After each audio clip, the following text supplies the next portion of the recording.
We all love a rock star who's at the height of their fame, but nothing good ever lasts forever.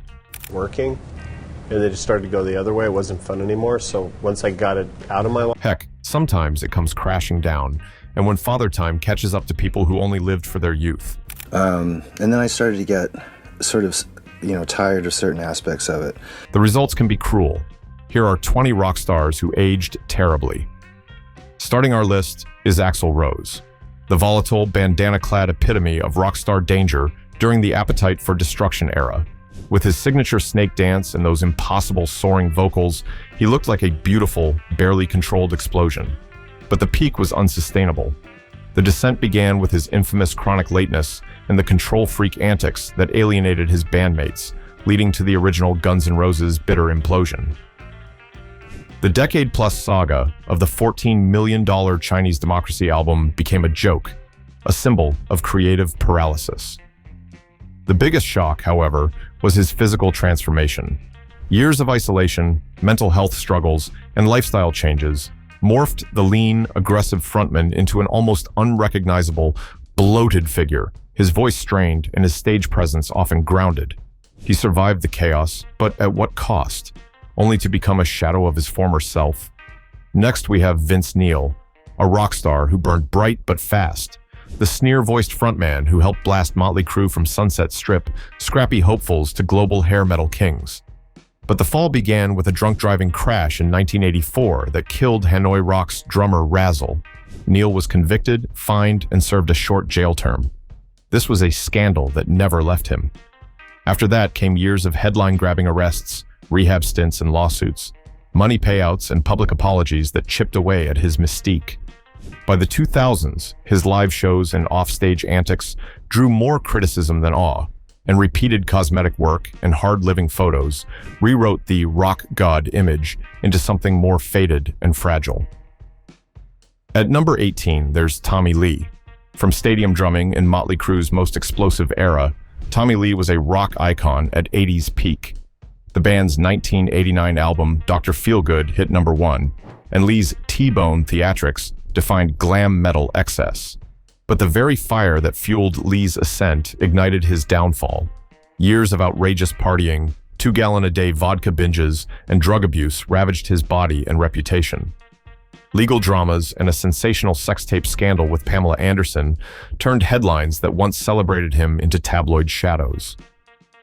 By the 2000s, his solo projects fizzled, crew tours became nostalgia-driven, and the audacious rebel drummer became visibly worn and fragile, a fraction of the star he once was. Now unable to command the love and respect he once did, he lives in the shadow of retirement. Number 17, Bret Michaels. In the late 1980s, Bret Michaels exploded onto rock's glitzy glam metal scene as frontman of Poison, the band behind stadium-filled hits like Every Rose Has Its Thorn and Nothing But a Good Time. Their albums sold by the tens of millions, and Michaels' bandana and leather look defined a generation. But by the 2000s, the party had faded. Rock's cultural dominance declined, internal conflicts and health issues took their toll, and Michaels pivoted into reality TV with shows like Rock of Love, signaling a shift from rock god to pop culture curiosity. Meanwhile, his lifelong battle with type 1 diabetes, crushing back injuries, a near-fatal brain hemorrhage, and stroke all added visible wear. The charismatic frontman who once owned the stage now performs with the visible scars of excess and survival.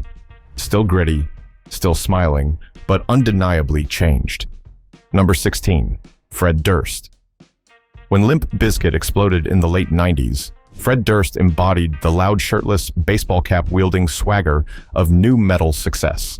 Multi-platinum albums, MTV crammed with break stuff, and a frontman who seemed unbreakable.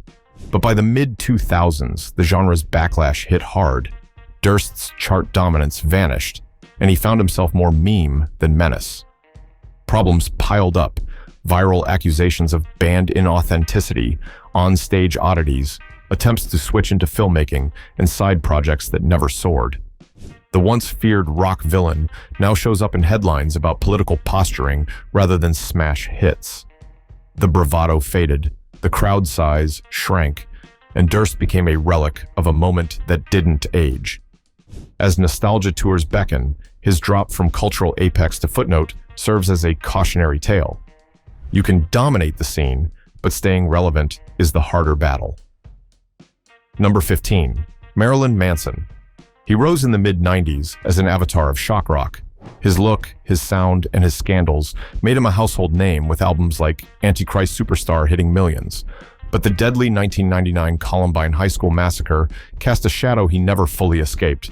Manson says the event destroyed my entire career at the time. A wave of legal and personal controversies followed. His image became outdated, and mainstream chart impact declined. The name still stirs recognition, but the era of Manson as cultural provocateur is over. Now he fills niche stages, while his spectacular run remains part of rock history. What once seemed indestructible turned into a figure frozen in time.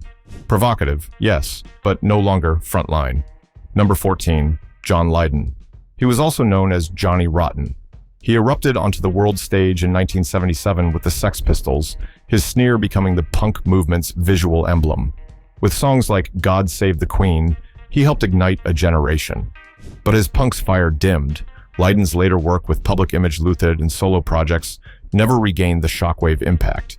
His politics, media persona, and age hardened into contrarian performance rather than youthful revolt. While still active, his star power has dwindled to cult icon status. The rogue voice of a revolution now contends with legacy tours and nostalgic billing. What once burned with dangerous energy now flickers with respectable but diminished heat. Number 13. The peak of the 1980s, David Lee Roth was the flamboyant, athletic frontman of Van Halen. Shirtless leaps, eyebrow-raising monologues, chart toppers like Jump and Hot for Teacher. But by the early 90s, creative fractures, personnel turnover, and changing tastes chipped away at his dominance. According to reviews, the hit-chasing 1987 album Stand Up flagged the beginning of the slide. In recent years, he's been spotted in casual overalls, the once electric showman now more a nostalgic relic than arena titan. The swagger is still there, but the crowds and cultural relevance are shadows of what they were. Number 12. Sebastian Bach. He shot to fame as the wild-haired voice of Skid Row, delivering multi-platinum albums and arena anthems in the late 80s and early 90s. His departure in 1996, triggered by a profanity-laced tirade and slumping sales, marked the end of that era. Since then, he's danced between Broadway, TV cameos, and solo rock tours. He was always busy, but never back atop the mountain. The voice may still hit high notes, yet the commercial impact and mass-market magnetism are gone. The star that once blazed now tours the outskirts of that blaze. Number 11. Chad Kroeger. The polarizing voice of post-grunge, Chad Kroeger was the epitome of early 2000s rock, famous for his signature long blonde hair, soul patch goatee, and gravelly, anthemic howl. Nickelback's peak with Silver Side Up and All the Right Reasons made him one of the most visible and mocked frontmen in music. The brutal, sustained online hatred became a unique struggle, essentially making him rock's public enemy number one. But the physical decline was also rooted in his career. In 2015, the rigorous touring schedule forced him to undergo vocal cord surgery to remove a cyst on his larynx. The recovery, combined with lifestyle changes, resulted in a striking physical transformation. He traded the trademark rock uniform for a clean-cut, shorter hairstyle and polished look. Fans were genuinely shocked by the unrecognizable change, an older, heavier man who had clearly endured years of high-pressure fame and physical strain to save his singing voice. Number 10. Ronnie Wood. The perpetually grinning guitarist for the Stones, Ronnie Wood was the swaggering art school rebel known for his distinctive shag haircut, lithe frame, and the chaotic charm he brought from The Faces. His peak saw him as the ultimate rock and roll survivor, the youthful yin to Keith Richards' grizzled yang. But the life of a Stone came with a savage price. Wood was an 8-time rehab patient who admitted to snorting, shooting, and popping his way through decades of excess, even requiring a plastic replacement septum after destroying his own with cocaine. The real visible decay accelerated with his intense health battles, 2 separate fights with cancer, lung cancer in 2017, and an aggressive small cell carcinoma in 2020.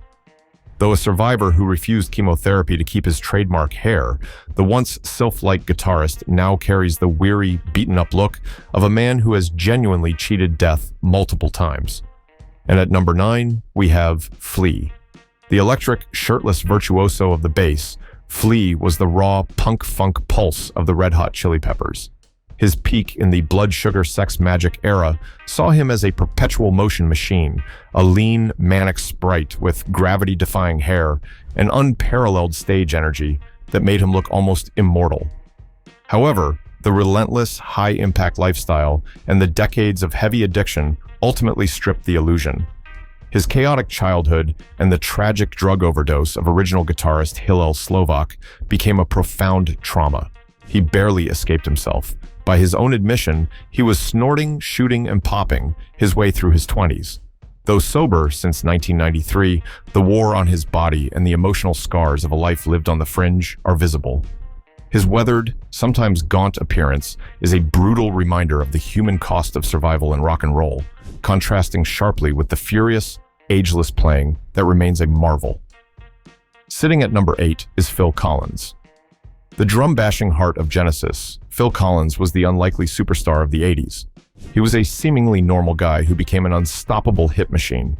At his peak, he was a slightly awkward but intensely charismatic singer, dominating the charts with hits like In the Air Tonight and Susudio. His descent wasn't due to typical rock excess, but a brutal physical breakdown.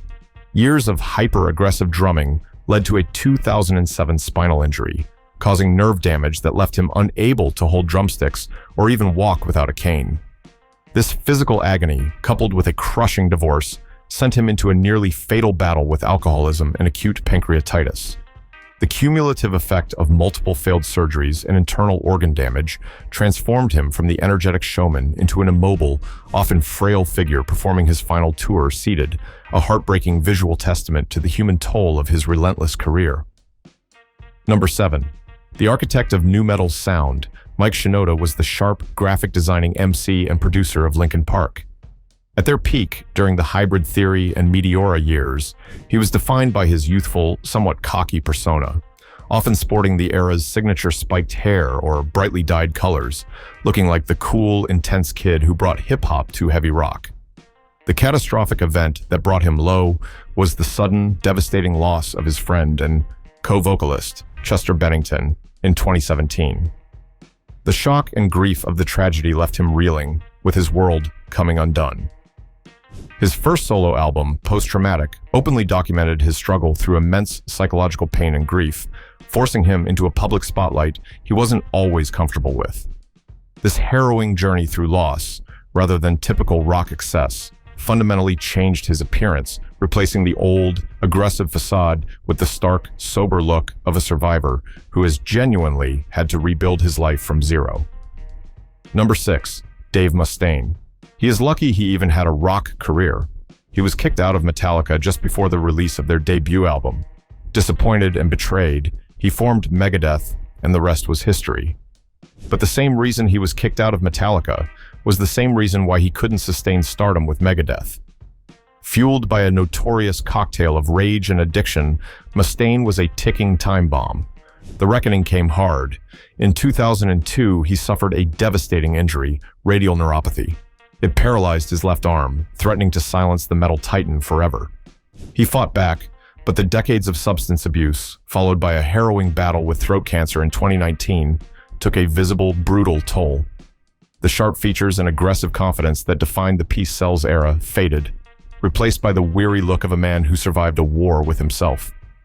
Mustaine's terrible aging is less about time and more about the scars of a legendary rock star who nearly burned out for good. Number 5. The legendary Keith Richards. Was the quintessential counterculture rock star, the human riff who co-wrote the soundtrack of a generation.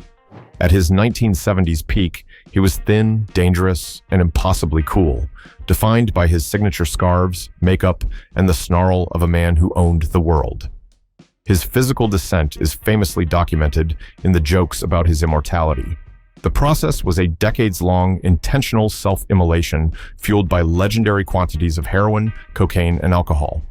Numerous drug busts, an almost fatal strychnine-laced overdose, and a dramatic 1978 arrest in Toronto all contributed to the image of a man perpetually living on borrowed time. The years of abuse, coupled with a nasty 2006 head injury after falling out of a tree, transformed him. He became the craggy, weathered figure we know today, a walking, defiant map of rock and roll trauma, looking far older than his contemporaries due to the sheer volume of life he's consumed. Number 4. Slash. The instantly recognizable silhouette of Slash, with his top hat, shades, and low-slung Les Paul, defined the guitar hero of the late 80s. At his peak with Guns N' Roses, he was the lean, quiet, blues rock anti-hero, a living, breathing cool factor, seemingly invincible against the surrounding chaos. The Descent was a slow-burn disaster fueled by the quintessential rock excesses.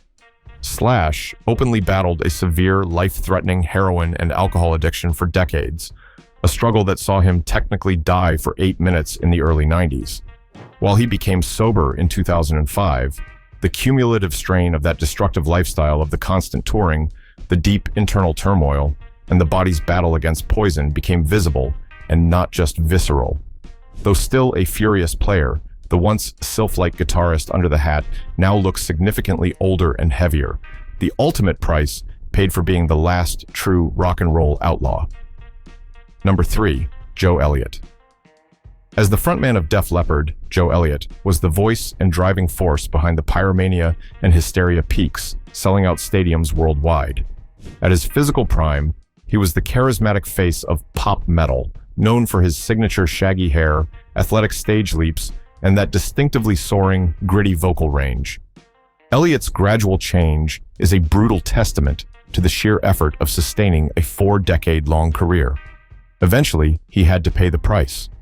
The most devastating blow wasn't typical excess, but an almost career-ending battle with pneumonia and a resulting 100-day cough around 2016. This illness severely damaged his vocal cords, leaving him with a frozen vocal cord that a doctor warned might never heal, threatening to silence the band entirely. Through years of intensive rehab and vocal coaching, Elliott fought back, yet the visible stress and physical toll of maintaining his legendary voice under such duress resulted in the older, heavier appearance that shocked fans, a survivor's face etched with the worry of nearly losing the one thing that defined him. Number 2, Nikki Sixx. As the self-proclaimed terror twin, he was the dark, leather-clad backbone of Motley Crue, the primary songwriter and bassist who embodied the Sunset Strip's decadence. His peak in the late 80s saw him as the untouchable king of excess, a striking figure whose life was a blur of chaos and danger. His descent was a literal journey to death and back.